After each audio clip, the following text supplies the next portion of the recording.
നമുക്കറിയാം, ഇന്ത്യക്ക് ആവശ്യമായിട്ടുള്ള ക്രൂഡ് ഓയിൽ നമ്മൾ ഇമ്പോർട്ട് ചെയ്യുകയാണ് ചെയ്യുന്നത്. കഴിഞ്ഞ സാമ്പത്തിക വർഷം, അതായത് 2023-24 സാമ്പത്തിക വർഷത്തിൽ ഇന്ത്യ എവിടെ നിന്നാണ് ഏറ്റവും കൂടുതൽ ക്രൂഡ് ഓയിൽ ഇമ്പോർട്ട് ചെയ്തിരിക്കുന്നത്? $180 ബില്യൺ ക്രൂഡാണ് ഇന്ത്യ ടോട്ടലായിട്ട് ഇമ്പോർട്ട് ചെയ്തിരിക്കുന്നത്.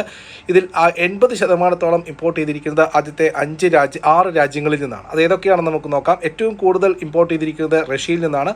ഇന്ത്യക്ക് ആവശ്യമായിട്ടുള്ള മൊത്തം ക്രൂഡിൻ്റെ 28.2% നമ്മുടെ റഷ്യയിൽ നിന്നാണ് ഇമ്പോർട്ട് ചെയ്തിരിക്കുന്നത്. രണ്ടാമത് ഇറാഖാണ്. ഇറാഖിൽ നിന്നും 16.6% ക്രൂഡാണ് നമ്മൾ ഇമ്പോർട്ട് ചെയ്തിരിക്കുന്നത്. മൂന്നാമത്തത് നമ്മുടെ ട്രേഡിംഗ് പാർട്ട്ണർ സൗദി അറേബ്യയാണ്. 13.8% ക്രൂഡും നമ്മൾ ഇമ്പോർട്ട് ചെയ്തിരിക്കുന്നത് സൗദിയിൽ നിന്നാണ്. നാലാമത്തത് UAE ആണ്. UAEയിൽ നിന്നും 9.6% ക്രൂഡാണ് നമ്മൾ ഇമ്പോർട്ട് ചെയ്തിരിക്കുന്നത്. മറ്റൊന്ന് ഖത്തറാണ്. ഖത്തറിൽ നിന്നും 6.1% ഇമ്പോർട്ടാണ് നമ്മൾ നടത്തിയിരിക്കുന്നത്. അവസാനമായിട്ട് വരുന്നത് US നിന്നാണ്. US നിന്നും നമ്മൾ 4.4% ക്രൂഡ് ഇമ്പോർട്ട് ചെയ്തിട്ടുണ്ട് 2020.